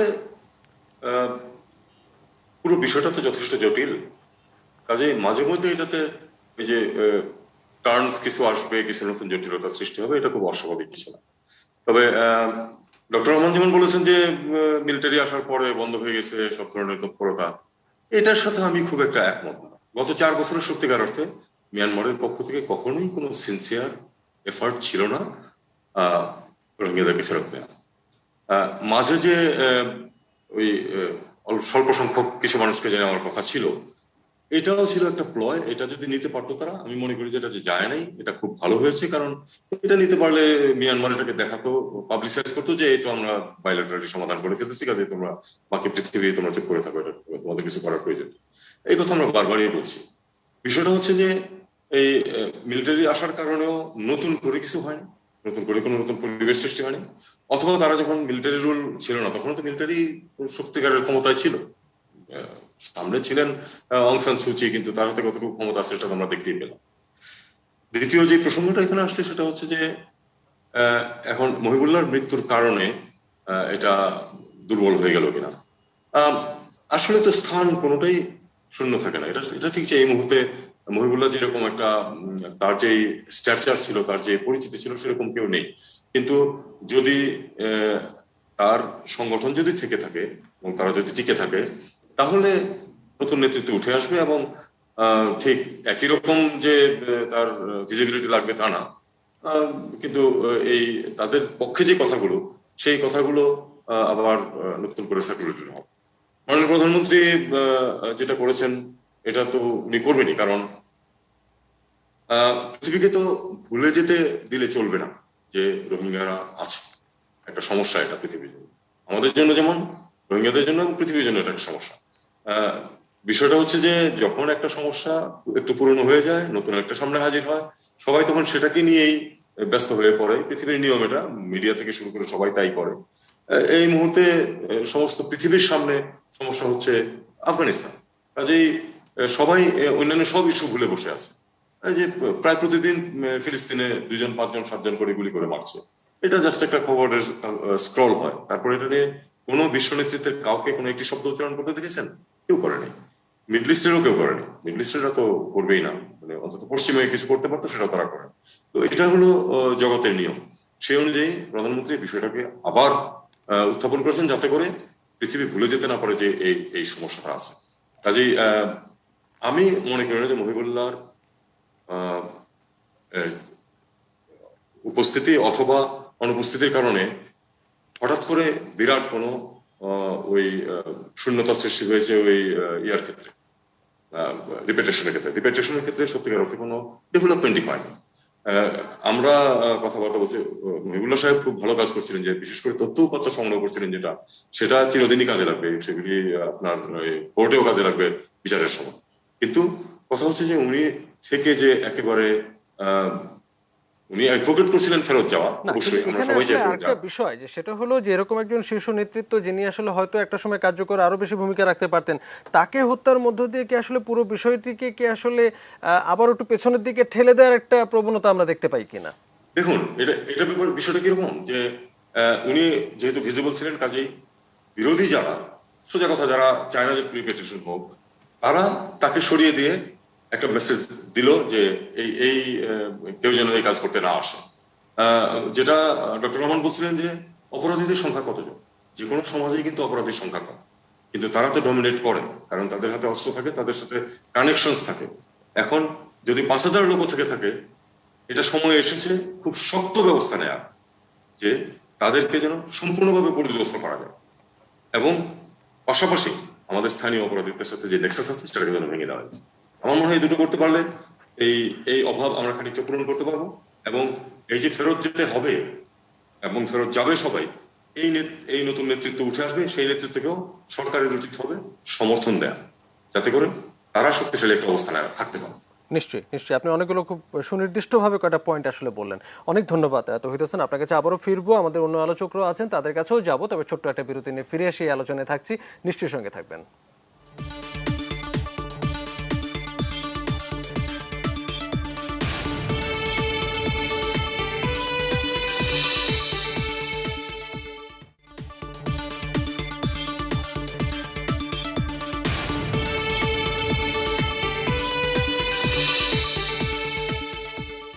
ইসমানি নিউজ আর এক্সট্রা দেখছেন, কথা বলছি আবারও সেই পুরনো ইস্যু রোহিঙ্গা সংকট নিয়ে। আমাদের সন্ত্রাসবাদের নতুন করে ঝুঁকি তৈরি হচ্ছে কিনা এই রোহিঙ্গা সংকট ঘিরে আমরা আসলে সেই বিষয়টি নিয়ে আলোচনা করছি। আমাদের সঙ্গে নিরাপত্তা বিশ্লেষক অবসরপ্রাপ্ত major general AK Mohammad Ali Shikdar আছেন। আমরা একটু তার কথা এবার একটু শুনতে চাই। আমরা এতক্ষণ আসলে যে আলোচনায় আসলে ছিলাম, এবং সেই আলোচনায় আসলে অনেকগুলো প্রসঙ্গের মধ্যে আসলে উঠে এলো প্রত্যাবাসনের বিষয়টি, যেমন আমাদের কাছে খুবই গুরুত্বপূর্ণ, সেটিতে আসলে দীর্ঘমেয়াদীও হবে, কিন্তু আমরা আসলে আমাদের বর্তমান এবং ভবিষ্যতের ওই যেখানে আসলে রোহিঙ্গারা এই মুহূর্তে অবস্থান করছে সেখানকার নিরাপত্তার ঝুঁকিগুলো আমাদের একটু আমরা বুঝতে চাই। আমরা যেমন বুঝলাম যে একটি বিষয় যেটি আসলে মিয়ানমার চাইছে রোহিঙ্গাদেরকে আসলে একটা ঝুঁকিপূর্ণ জনগোষ্ঠী হিসেবে বিশ্ববাসীর কাছে তুলে ধরতে, নিরাপত্তার একটি সংকটের কথা বলতে, যেটি আসলে অধ্যাপক নাসিরউদ্দিন বলছিলেন। আবার একই সঙ্গে আমরা এমনটিও দেখছি যে এই বিপুল সংখ্যক 11 লাখের মতো রোহিঙ্গার মধ্যে সবাই তো আর নিশ্চয়ই সন্ত্রাসী নয়, সেটি হাতে গোনা কয়েক হাজার হয়তো হবে, 2000, 3000, 5000, এবং আমরা একটু আগেও শুনছিলাম যে সেখানে আইনশৃঙ্খলা রক্ষাকারী বাহিনীর আসলে পরিপূর্ণ নিয়ন্ত্রণ আছে কিনা, সেটিও কিন্তু এখনো এই কয়েক বছর পরেও কিন্তু একটি বড় প্রশ্ন আমাদের সামনে। এবং সেখানে অস্ত্রের ঝনঝনানি, আধুনিক অত্যাধুনিক অস্ত্রের যে আমরা সমারোহ বা মহড়া দেখছি, এবং এ ধরনের হত্যাকাণ্ড ঘটছে, এবং শীর্ষ একজন নেতাকেও আসলে হত্যা করে একটি বার্তা দেবার চেষ্টা হচ্ছে, সবকিছু মিলিয়ে একটা ঝুঁকি তো আসলে আমরা আগে থেকেই আসলে আশঙ্কা করছিলাম, এবং সামনের হয়তো গতকালকের ঘটনাটি আমাদেরকে আবারও সামনে নিয়ে আসছে। আমরা বুঝতে চাই যে আমাদের আসলে কোন কোন পয়েন্টগুলোকে আসলে এখনই একটু অ্যাড্রেস করা দরকার, কি কি কাজ আমাদের এখনই করে ফেলা দরকার নিরাপত্তার বিষয়টাকে আসলে নিশ্চিত করার জন্য। দেখুন, একটি বিষয়ে আমরা একেবারেই স্পষ্ট হওয়া উচিত, এবং মোটামুটি আমরা একমত, কিন্তু আমাদের অনেক সময় কথার মধ্যে দিয়ে বোধহয় ভিন্ন অর্থ অনেক সময় প্রকাশ পেয়ে যায়। এখানে কিন্তু আমরা সারা বাংলাদেশ সহ সরকার সহ সবাই কিন্তু একটি জায়গায় একমত, এই বৃহত্তর রোহিঙ্গা গোষ্ঠী নির্যাতনের শিকার হয়ে, গণহত্যার শিকার হয়ে তারা বাংলাদেশে এসেছেন 11 লাখ। এই বৃহত্তর নিরীহ মানুষ কিন্তু কোনো ধরনের অপরাধের সাথে জড়িত নয়, কিন্তু সবসময় এই বৃহত্তর জনগোষ্ঠীকে জিম্মি করে, তাকেদেরকে অছিলা করে এর ভিতর থেকে সন্ত্রাসী জঙ্গি গোষ্ঠী তৈরি হয়, এবং তারা অস্ত্রের জোরে এদেরকে জিম্মি করে, এদের মুক্তি বন্ধ করে তারপরে নানা ধরনের অপকর্ম, সন্ত্রাসী কর্মকাণ্ড করে, বিভিন্ন ধরনের বিভিন্ন প্রেমের করে থাকে। এটি কিন্তু আসল কথা। সেই জায়গা থেকে কিন্তু এখনো বাংলাদেশ থেকে বোধহয় কেউ বলেনি কেন আমরা এই সমস্ত বলছি যে রোহিঙ্গাদের আমরা সন্ত্রাসী হিসেবে পরিচয় দেওয়া উচিত নয়। আমরা কি দিচ্ছি কেউ? নোবডি। সুতরাং এই কথাটি যখন আনা হয় তখনই মনে হয় যে বোধহয় আমরা বোধহয় সেরকম ধরনের কথা বলছি। কখনো আমরা সে ধরনের কথা কেউ বলিনি, কেউ এখানে বলেনি। কিন্তু কথাটা হলো যে যারা এই ধরনের ঘটনা ঘটাচ্ছে, এই ভিতর থেকে জঙ্গি সন্ত্রাসী গোষ্ঠীর উত্থান, এবং ভিতরে এখানে 50-এর অধিক মানুষ এখানে নিহত হয়েছে। এই অস্ত্র ঢুকেছে, কোত্থেকে অস্ত্র ঢুকলো, সেই অস্ত্র উদ্ধার হচ্ছে না কেন, এই প্রশ্নগুলি আসে। সুতরাং এই যে অপরাধী গোষ্ঠী আছে, সেই অপরাধী গোষ্ঠীকে আমাদের সামনে আনতে হবে, সেই অপরাধী গোষ্ঠীকে চিহ্নিত করতে হবে, সেই অপরাধী গোষ্ঠীকে আমাদের ঘোষিত যে রীতি, রাষ্ট্রের স্পষ্ট ঘোষিত নীতি, যে আমরা কোনোভাবেই কোনো অন্য রাষ্ট্রের কেউ সন্ত্রাসী জঙ্গি সে যেই হোক না কেন বাংলাদেশের ভূমিতে তাদের কোনো অবস্থান হবে না। এবং এটা শুধু বাংলাদেশ ঘোষিত নীতি নয়, বাংলাদেশ এটা আক্ষরিক অর্থে প্রমাণ করে দেখিয়েছেন। ভারতের উত্তর পূর্ব অঞ্চলের রাষ্ট্রগুলোতে এই ধরনের জঙ্গি সন্ত্রাসী একসময় বাংলাদেশে আশ্রয় প্রশ্রয় পেত, তাদেরকে এখান থেকে উৎখাত করে তাদেরকে এখান থেকে বিতাড়িত করে এটা প্রমাণ করেছেন। সুতরাং এটা ঘোষিত নীতি। সুতরাং আমরা যেন ওই যে একটা জুজুর ভয় যে মিয়ানমার তাহলে সুযোগ পেয়ে যাবে, মিয়ানমার সুযোগ পেয়ে যাবে, এটা সারা বিশ্ব সবকিছু সব তথ্য সবার কাছে আছে। কিন্তু এই যে গুটি কয়েক বা এই যে আমরা বলছি 2000, 2500, এই যে পার্সেন্টেজ হিসাবে খুবই কম, কিন্তু তারা তো অস্ত্র দ্বারা সবকিছু জিম্মি করে ফেলতেছে। এদেরকে তো আমাদের কথা বলতে হবে, এদেরকে সামনে আনতে হবে, এদেরকে যে ব্যবস্থা নিলে এখানে তারা এই ধরনের কর্মকাণ্ড না করতে পারে এবং সেটা নিতে হবে। এবং এটা যদি আমরা করতে পারি, আমি মনে করি আমাদের প্রত্যাশন প্রক্রিয়া সহজ হবে। তাহলে কিন্তু মিয়ানমার যে কথাবার্তা বলে থাকে এই কিছু কিছু সন্ত্রাসের কর্মকাণ্ডের কারণে, সেটি বলার সুযোগ পাবেন এবং আমরা কিন্তু সেই সিনসিয়ারিটি যদি আমরা দেখাতে পারি যে আমরা কোনোভাবেই কোনো সন্ত্রাসীকে আমরা এখানে জায়গা দিব না বা কোনো সুযোগ দিব না, এবং সেটি আমরা যেই করুক তাদেরকে আওতায় এনে তাদেরকে আমরা বিচারের ব্যবস্থা করবো, সেটাই কিন্তু আমাদের প্রত্যাবাসনকে সুগম করবে। যে নির্দিষ্ট ব্যবস্থা নেওয়া উচিত এটা কিন্তু আমরা আজকে আলোচনা করছি, এটা বহু আগে থেকেই আলোচনা আসছে, 2017 সালে ছিল, তার আগেও কিন্তু আমরা আলোচনা করেছি যে এই যে রোহিঙ্গারা আসছে আমাদের মাটিতে, আমাদের ভূমিতে আসছে, আমরা কিন্তু ওই যে একটা কথা আছে যে আমরা কিন্তু কোনো পক্ষ নই, আমরা এর সাথে জড়িত নই, কিন্তু আমরা ভিক্টিম হয়ে যাচ্ছি এই 10 লক্ষ 11 লক্ষ রোহিঙ্গা আমাদের মাটিতে থাকার কারণে। সুতরাং আমাদের রাষ্ট্রের নিরাপত্তা নিশ্চিত করার জন্য এই ধরনের ঘটনা যেগুলো আমরা আলোচনা সবাই করলাম যাতে ঘটতে না পারে, তার জন্য শক্তিশালী যে ব্যবস্থা নেওয়া দরকার সেটা রাষ্ট্রযন্ত্রে যারা আছেন তারা জানেন। এখানে নির্বিচ্ছিন্ন নিরাপত্তা এবং এদের নিয়ন্ত্রণ বাংলাদেশের যে নিরাপত্তা বাহিনী আছে বা যে কর্তৃপক্ষ ওখানে দায়িত্ব রয়েছেন তাদের এখানে নিতে হবে। এখন কথাটা হলো যে বলছেন সব ঠিক আছে, কেউ কেউ বলেন ঘটনা ঘটেনি, তাহলে সেখানে 40-50 জন লোক এই 4 বছরে অস্ত্রের গুলিতে নিহত হলো কি করে? তারপরে যে অস্ত্রগুলো এখানে ভিতরে, সেই অস্ত্রগুলো কেন উদ্ধার হচ্ছে না? সেই অস্ত্র কিভাবে ভিতরে ঢুকলো? সেই অস্ত্র কিভাবে এলো? আমাদের যদি ক্যাম্পের ভিতরে পরিপূর্ণ নিয়ন্ত্রণ থেকে থাকে এবং আমরা যদি এখানে নিয়ন্ত্রণ প্রতিষ্ঠা করে থাকতে পারি, তাহলে তো এই অস্ত্র এভাবে ভিতরে ঢোকারও কথা না, আর এই অস্ত্র অনুদ্ধারও থাকার কথা না, এটা তো উদ্ধার হওয়ার কথা। আমরা এই গত 4 বছরে তো এই ঘটনা, মহিবুল্লাহ আজকে বড় ফিগার, সে নিহত হয়েছে, আলোচনা হচ্ছে, কিন্তু এর ভিতরে তো অনেক নিরীহ রোহিঙ্গাও নিহত হয়েছে। কই সেখানে তো আমরা একটাকে ধরতে পারিনি, কারা নিহত করলো তার কোনো একটা উদ্ঘাটন করতে পারিনি।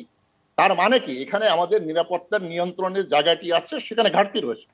সেই ঘাটতিটা কিন্তু আমরা আজ নয়, 2017 সালের 25শে আগস্ট ঘটনার পরে আমিও রোহিঙ্গা ক্যাম্পে গিয়েছিলাম, তখন সেপ্টেম্বর মাসের ফার্স্ট উইকে। তখন কিন্তু ওখানে যারা স্থানীয় প্রশাসন ছিলেন তাদের সাথে আমাদের মিটিং হয়েছিল, আমরা জাতীয় একটা পক্ষ থেকে গিয়েছিলাম।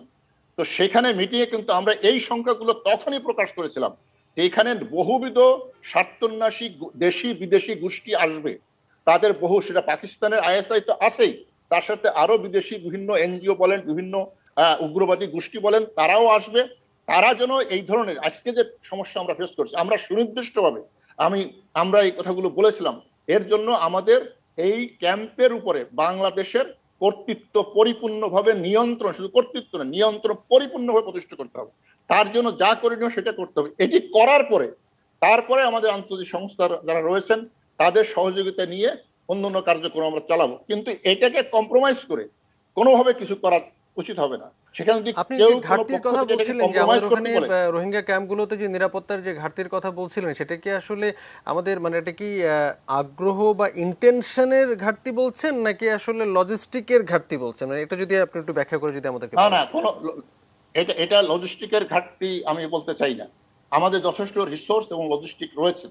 কিন্তু আমার কাছে যেটা মনে হয়েছে যে এইখানে যেভাবে এই নিরাপত্তার জায়গাটি মানে নিয়ন্ত্রণ এবং নিরাপত্তা নিশ্চিত করবেন, যেভাবে এখানে অর্গানাইজ এবং যেভাবে ফোর্সের প্লেসমেন্ট এবং দায়িত্ব এবং জবাবদিহিতা করার কথা ছিল, সেখানে ব্যালেন্স সেটি তো আমরা দেখতে পাচ্ছি না।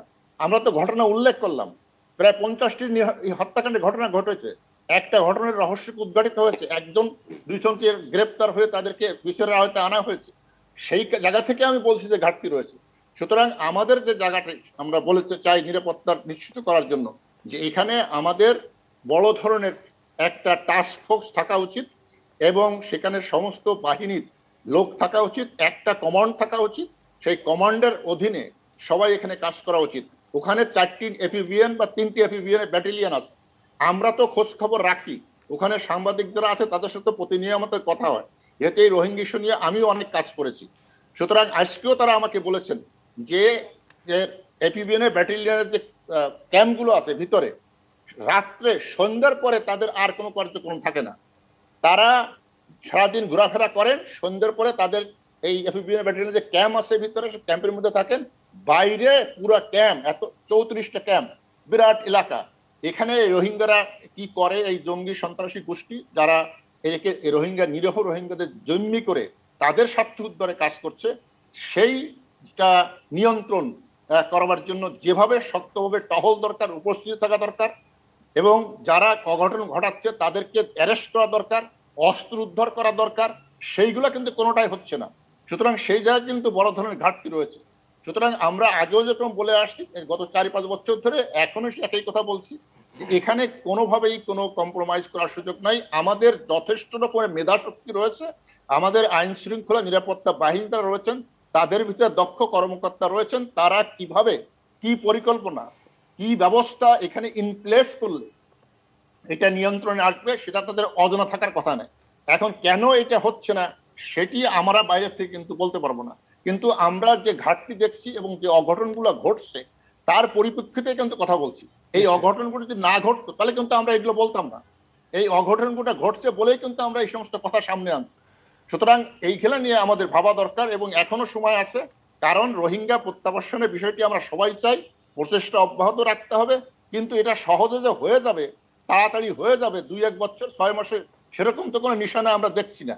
সুতরাং এটিতে আরো এটিকে আসলে এখনই নিয়ন্ত্রণে রাখতে হবে। আসলে এটি আসলে একটি খুবই বড় তাগিদ বিকল্প আমাদের। নাই, কোন রকম কোনো বিকল্প নেই, কোন রকম কোনো বিকল্প নাই যে এখনই আমাদের এই ঘাটতিগুলো মূল্যায়ন করে, যে কোথায় কোথায় ঘাটতি আছে মূল্যায়ন করে আমাদের সেই ব্যবস্থাটা এখনই নেওয়া দরকার। এখনই নিতে হবে। এটি খুবই গুরুত্বপূর্ণ কথা, এবং এই কথার সঙ্গে আমরা আবারও একটি বিরতিতে যাচ্ছি। ফিরে এসে আমরা আমাদের বাদবাকি আলোচনায় থাকবো, নিশ্চয়ই সঙ্গে থাকবেন।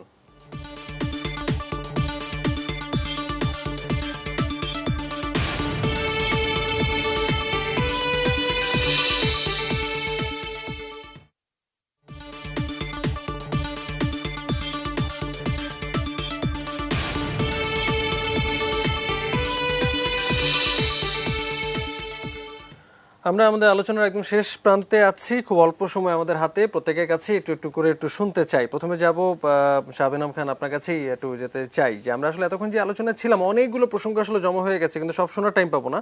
আমরা যদি একটু 1 মিনিট সময়ের মধ্যে যদি আপনার কথাগুলো যদি একটু শুনে নিতে চাই, যে আমরা আমাদের একটি প্রধান লক্ষ্য প্রত্যাবাসন, কিন্তু প্রত্যাবাসন তো একটু সময় সাপেক্ষ, দীর্ঘমেয়াদী ব্যাপার, কিন্তু এই মধ্যবর্তী বা অন্তর্বর্তীকালীন সময়ে পুরো বিষয়টি যেন বাংলাদেশের বিপক্ষে কিছু না যায়, বাংলাদেশের জন্য যেন সহনীয় পর্যায়ে থাকে, বড় কোনো মাথা ব্যথার কারণ হয়, এই বিষয়টিও আসলে আমরা নিশ্চিত করতে চাই। তো এক্ষেত্রে এই ব্যবস্থাপনার জায়গাতেও বাংলাদেশ কিন্তু গত কয়েক বছরে কিন্তু এক ধরনের কুশলীপনার পরিচয় বিভিন্ন ক্ষেত্রে আসলে দিয়েছে। কিন্তু যে নিরাপত্তার যে বিষয়টি গত কয়েক বছর ধরে আমরা দীর্ঘ আলোচনা করছি, কিন্তু সেখানেও কিছু কিছু ঘাটতির কথা আমরা এখন শুনতে পাচ্ছি, বরাবরই শুনেছি। আজকে আবারও মনে করিয়ে দিলেন জেনারেল শিকদার। আপনি কি এই বিষয়টা নিয়ে কোনো কিছু ভাবছেন? আমার মনে হয় আমি জেনারেল শিকদারের সাথে একদম একমত। আমাদের এখন যে কাজটা করা দরকার, ফান্ডামেন্টালি মহিবুল্লাহর মৃত্যুর সাথে আমি মনে করি আমাদের এই মুহূর্তে ফরেন পলিসিতে একটু রিভিশনের দরকার আছে। রিভিশনটা কোথায়? এটার সাথে আমার মনে হয়, আমি আগেও বলতাম যে মিলিটারি ডিপ্লোমেসির কথা আমি প্রায় বলি, সিকিউরিটি সেক্টরের কথা আমি প্রায় বলি, এই পুরো বিষয়টার সাথে এখন আবার এটাকে রিভিউ করা দরকার। রিভিউটা কীরকম? এখন আমাদের একটা হার্ড অ্যাপ্রোচ নেওয়া দরকার। হার্ড অ্যাপ্রোচ মানে এটা না যে আমরা মানে we will go for coercive measure, এরকম বলছি না। আমি বলছি আমাদের অ্যাপ্রোচে এখন প্রথম যে জায়গাটা দরকার, রোহিঙ্গা রেফিউজি ক্যাম্পগুলি যেগুলি আছে সেগুলিকে একদম সিকিউর করা দরকার, যেটা জেনারেল শিকদার ক্লিয়ারলি বলেছেন, এবং আমি মনে করি সেটা এই মুহূর্তে দরকার। এবং আমি মনে করি প্রফেসর সাহেবের সাথে একমত যে সবাইকে ঢালাওভাবে ডেমোনাইজ করার কোনো সম্ভাবনাই নেই, কিন্তু অল্প কিছু মানুষ যারা যে কাজটা করে সেটার কারণে কিন্তু একটা বড় রকমের ক্ষতির সম্মুখীন আমরা হই, এবং মায়ানমারকে ভয় পাওয়ারও তেমন কিছু নাই। সুতরাং আমার মনে হয় এই জায়গাতে 1 নাম্বার প্রায়োরিটি। 2 নাম্বার প্রায়োরিটিটা হলো যে মায়ানমার বিভিন্নভাবে বিভিন্ন এক্সটার্নাল ফোর্সেসগুলিকে তারা বিভিন্নভাবে মোবিলাইজ করে এই বাংলাদেশের উপরে বিভিন্ন রকমের প্রেশার ক্রিয়েট করা শুরু করে। সুতরাং আমাদের ডিপ্লোমেসিতে এখন প্রচণ্ড রকমের অ্যাগ্রেসিভ হওয়া প্রয়োজন। সুতরাং এই দুইটা বিষয়ে হ্যান্ড ইন হ্যান্ড যাওয়া দরকার। থার্ড যে বিষয়টা, যেটা তৌহিদ স্যার বলেছেন খুব ইম্পর্টেন্ট, সেটা হলো যে এই মহিবুল্লাহ সাহেব মারা গেছেন, তার জন্য যে রিপ্যাট্রিয়েশন প্রসেস বন্ধ হয়ে যাবে সেটা মনে করার কোনো কারণ নেই, কিন্তু একটা অল্টারনেটিভ লিডারশিপ তৈরি করা দরকার আছে। সুতরাং এই জায়গাটাতে একটু মনোযোগ দেওয়া দরকার আছে। কারা হবেন, কিভাবে হবেন, সেটা ন্যাচারালি হোক, কিন্তু এই জায়গাতে আমার মনে হয় একটু মনোযোগ দিয়ে অবজার্ভ করা প্রয়োজন, সেই জায়গাতে একটা মনে হয় ভবিষ্যতে আমরা দিক নির্দেশনা দেখতে পারবো। আর লাস্ট যে পয়েন্টটা, আমি আর বেশি সময় নিব না, সেই জায়গাতে আমার মনে হয় যে অ্যাম্বাসেডর তৌহিদ বলেছেন এবং আমাদের প্রফেসর সাহেব খুব সুন্দর করে বলেছেন যে এই ওভারঅল সিচুয়েশনটাকে আরও ডিপার মনোযোগ দিয়ে ওয়েল কোঅর্ডিনেটেড হওয়া দরকার। এবং এই প্রথমবারের মতো আমাদের কিন্তু আরেকটু রিয়েলাইজ করা দরকার যে ডিফেন্স, সিকিউরিটি, ফরেন পলিসি কোনোটাকে ছাড়া কোনোটা এই জায়গাতে সলিউশন আনবে না। এবং আমার মনে হয় প্রত্যেকটা জিনিস, প্রত্যেকের মধ্যে একটা কোঅর্ডিনেশন তৈরি করতে হবে এখন। নিশ্চয়ই, অনেক সুন্দর বললেন, অনেক ধন্যবাদ আপনাকে। আমরা একটু অধ্যাপক ডক্টর রহমান নাসির উদ্দিনের কথা একটু শুনতে চাই, যে আমরা যে কথাটি আসলে একটু আগে বলছিলেন শাহবেনাম খান, যে আমরা আসলে যে আপনিও বলছিলেন যে আমরা যদি আসলে প্রত্যাবাসনের জন্য যদি রোহিঙ্গাদের সাথে যদি আমরা যদি কমিউনিকেট যদি করবার চেষ্টা করি, সেক্ষেত্রেও তো আসলে আমাদের এক ধরনের প্রতিনিধিত্ব দরকার রোহিঙ্গাদের পক্ষ থেকে, এবং সেটি আসলে কি আসলে আমাদেরই কি আসলে এটা করে দেওয়ার দায়িত্ব, বা আমরা কি আসলে সেটি কি তৈরি করব কিনা বা ডেভেলপ করব কিনা, বা তাদেরকে এক ধরনের সুরক্ষিত রাখবো কিনা। ফলে এক্ষেত্রে আপনি তো কাজ করছেন, আপনার অভিজ্ঞতার কথা আপনি বলছিলেন, আপনার কাছে আপনার পর্যবেক্ষণে আপনার অভিজ্ঞতায় কি বলে? ধন্যবাদ। আমি খুব সংক্ষেপে কয়েকটা পয়েন্ট বলি। আপনার যে লাস্ট প্রশ্নটা, সেটা হচ্ছে কি, এটা এমন নয় যে মানে লিডারশিপ এটা হচ্ছে something like that choose and pick, যে একজনকে আমরা পিক করলাম তাকে বানালাম, তা নয়। আমি বিলিভ করি যে মিস্টার তৌহিদ সাহেব যেটা বলেছেন সেটা হচ্ছে কি, যে রোহিঙ্গাদের ভেতর থেকেই নতুন করে নেতৃত্ব তৈরি হবে, এবং সেটা সম্ভাবনা বেশ আছে। কারণ আমি ব্যক্তিগতভাবে অনেককে চিনি যারা খুবই রোহিঙ্গাদের মানে রিপার্টেশনে খুব অ্যাক্টিভ, এবং তারা এই মহিবুল্লাহর সাথে কাজ করছিল, এবং ওদের মধ্যে অনেকেই আছে যারা, এবং তারা শিক্ষিত, এবং দু একজন ডাক্তারকেও আমি জানি যারা খুবই কাজ করছে ক্যাম্পে তাদের ফ্যাসিলিটেট করার জন্য। এরা বেরিয়ে আসবে, আমি এটা মনে করি। আর আমি যে পয়েন্ট আপনি শুরুতে বলেছেন, যে আমি প্রথমত মনে করি হচ্ছে যে পুরো রোহিঙ্গা ইস্যুটাকে যে রাষ্ট্রের যে পলিসি, সেটা হচ্ছে রিপাট্রিয়েশন, যে রোহিঙ্গাদেরকে ফেরত পাঠাতে হবে। আমি যে কথাটা আমার প্রথম রাউন্ডের কথায় বলার চেষ্টা করেছিলাম, মহিবুল্লাহর হত্যাকাণ্ডের মধ্য দিয়ে যে আমাদের মহিবুল্লাহ কিন্তু শুরু থেকেই মানে ফিরে যাওয়ার ব্যাপারে, আমি আমার দেশে ফিরে যাব, আমরা আমার দেশে চলে যাব, এই বিষয়টাতে যেরকম অ্যাডভোকেসি করছিলেন এবং যেভাবে প্রোঅ্যাক্টিভ রোল প্লে করছিলেন, সেই জায়গাটা খানিকটা এখন ঘাটতি পড়েছে, এটা একটা মিসিং পয়েন্ট। তবে আমি যেটা মনে করি যে মানে পুরো পুরো রোহিঙ্গা ক্যাম্পটাকে আসলে একটা মানে কন্টেনমেন্টের মধ্যে আনতে হবে, এই অর্থে যে বিশেষ করে নিরাপত্তার প্রশ্নটা, সাধারণ রোহিঙ্গাদের নিরাপত্তার প্রশ্নটা কিন্তু গুরুত্ব দিতে হবে। আমি এখানে একটা পয়েন্ট বলি, 2020 সালের অক্টোবরের প্রথম সপ্তাহে 2 বা 3 তারিখ এবং 6 তারিখে প্রায় 7 জন রোহিঙ্গা মারা গেছে, এবং 7 জন রোহিঙ্গাকে হত্যা করা হয়েছে ইনফাইটের মধ্য দিয়ে। এরপরে কারা হত্যা করলো, কিভাবে হত্যা করলো, এই জন্য এরপরে আমরা আইন শৃঙ্খলা বাহিনী কি ব্যবস্থা নিয়েছে সেটা কিন্তু আমরা খুব একটা জানি না। সুতরাং মহিবুল্লাহ হত্যাকাণ্ডের মধ্য দিয়ে আমাদের যেন একটা রিয়েলাইজেশন হয়, আমাদের আই ওপেনিং হয়, যে এরকম হত্যাকাণ্ডের ঘটনা যেন আর না যে ঘটে, তাগিদটা এবং আসলে আমাদের আলোচনায় ক্যাম্পগুলোতে বরাবরই আসলে উঠে আসছে। আমরা নিরাপত্তাহীনতায় ভুগছে সাধারণ রোহিঙ্গারা, সেখান থেকে আসলে আমাদের আমাদের সেই জায়গাটা নজর দিতে হবে। জি, অনেক ধন্যবাদ, অনেক ধন্যবাদ। আমাদের আসলে সময় অনেক অল্প, আরেকদিন আপনার কথা আরো বড় করে শুনবো, আজকে এটা সময় দিতে পারছি না। আমাদের আলোচনাটা আমরা শেষ করব, আমাদের সঙ্গে তৌহিদ হোসেন আছেন, তাকে দিয়ে শেষ করব। তবে তার কাছে যাবার আগে আমরা আবারও একটু জেনারেল শিকদারের কাছে যেতে চাই। আপনি অনেক কিছু বললেন, তখন কিছু কি আর শেষ লাইন যোগ করবেন একটু 10-15 সেকেন্ডের মধ্যে? আমি শেষ লাইন যোগ করতে চাই এই, যে অনেক দেরি হয়ে গেছে, এবং ওই প্রেসিডেন্ট বাইডেন মাঝে মাঝে বলে, ওনার কথাটা ধার করেই বলি, অ্যাকশন, অ্যাকশন নাও। কোনোভাবেই কোনো ওয়েট করার কোনো সুযোগ নাই, অনেক ওয়েট করেছি। আমাদের সমন্বিত উদ্যোগ নিতে হবে, এবং ওই যে প্রফেসর শাহেদ এনাম যে কথাটি বলেছেন, তার সাথে আমি সুর মিলিয়ে বলতে চাই যে আমাদের যে ফরেন পলিসি এই রোহিঙ্গা ইস্যুকে কেন্দ্র করে, সেখানে আমাদের নিরাপত্তা নিশ্চিত করার জন্য, এবং এখানে যাতে এই অস্ত্র ঝঞ্ঝানি না থাকে সেটি উদ্ধার করার জন্য আমাদের যে ব্যবস্থা নেওয়া দরকার, সেই ব্যবস্থা নিতে গেলে আমাদের আন্তর্জাতিক সংস্থা কোনো মানবাধিকারের ইস্যু তুলে, অথবা তাদের যে জায়গাতে আছে সেই জায়গাকে তারা রক্ষা করার জন্য যাতে আমাদেরকে বাধা সৃষ্টি না করতে পারে, সেইভাবে আমাদের কূটনীতিটাকে সাজানো দরকার, এবং সেইভাবে আন্তর্জাতিক সংস্থার সাথে আমাদের ডায়ালগটি করা দরকার, যে আমরা মানবাধিকার সুরক্ষিত করেই এই যে সন্ত্রাসী গোষ্ঠী আছে, অস্ত্রধারী গোষ্ঠী আছে, এদের থেকে সাধারণ রোহিঙ্গাদের জীবন নিরাপত্তা করবার জন্যই বৃহত্তর স্বার্থেই আমরা এটা করতে হবে। সুতরাং এই বিষয়টি তাদেরকে মেনে নিতে হবে জি। এবং সেটি মেনে নেওয়ার জন্য যা করণীয় দরকার আমাদের করতে হবে। ডিপ্লোমেসিটা স্ট্রংলি ডিপ্লোমেসিটা আমাদের করতে হবে। জি, অনেক ধন্যবাদ আপনাকে। আপনি খুব চমৎকার বললেন। আমরা শেষ কথাটি শোনার জন্য আমরা তৌহিদ হোসেনের কাছে যেতে চাই। আপনার আলোচনা দিয়ে আজকের এই আলোচনাটি শেষ করব। উপসংহারটা যদি আপনি টেনে দেন। জাস্ট দুটো পয়েন্ট আমি দেবো। একটি কথা আপনি বলেছিলেন আপনার এক্সপ্লেনেশন, সেটা হলো যে সময় তো লাগবে, এখনই তো হয়ে যাচ্ছে না, দীর্ঘমেয়াদী একটা প্রশ্ন রিপেটেশন। এই জিনিসটা উপলব্ধি করতেই কিন্তু আমাদের অনেক দিন লেগেছে। আমরা ভেবেছিলাম যে এই তো এসেছে, এই একটা চুক্তি সই করবার একটা সময় ফেরত চলে যাবে, যে কারণে একটা অত্যন্ত বাজে চুক্তি আমরা সই করেছি খুব তাড়াহুড়ো করে।